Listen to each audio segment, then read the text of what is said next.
Miss nyo na ba ang Pilipinas? Planuhin na ang pagbabalik bayan sa pagpatak ng winter season sa Canada at tignan ang winter escapade na magdadala sa inyo sa init ng hospitality ng Pinoy. Ang destinasyon ng bakasyon mula kay Rhea Santos. And it gives the opportunity to Canadians and Filipino Canadians to escape the cold weather in Canada and come home to warm weather in the Philippines.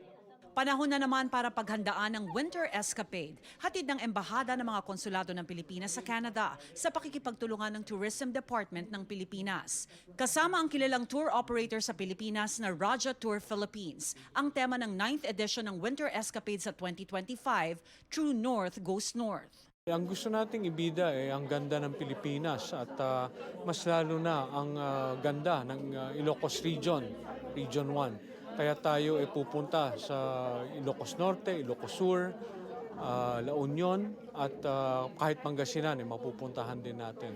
So baka oras na rin para makita ulit ng ating mga kababayan dito sa Canada ang mga matagal nilang hindi na napupuntahan at madiscovery ulit nila ang ganda ng ating sariling bayan.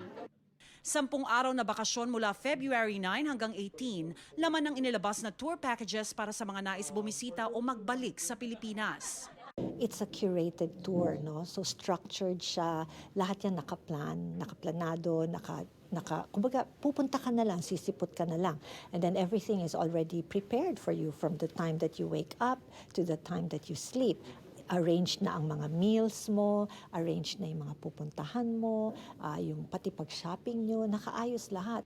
Dagdag pa ni Magno, ang pagbisita ng mga Canadians at Phil-Canadians, malaking tulong sa turismo ng Pilipinas. People who go to the Philippines, they are our best ambassadors kasi sila lang makakapagsabi sa mga kaibigan nila, sa mga kapitbahay, sa mga kaopisina na napakaganda pala ng Pilipinas, marami ka palang mapupuntahan doon, marami kang magagawa doon.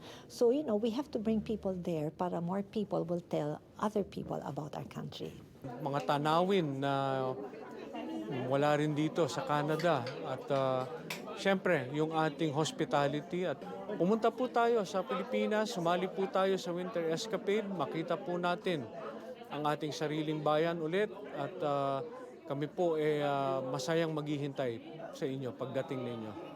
Para sa iba pang detalye, pumunta sa winterescapedeph.com. Rhea Santos, Omni News, Vancouver.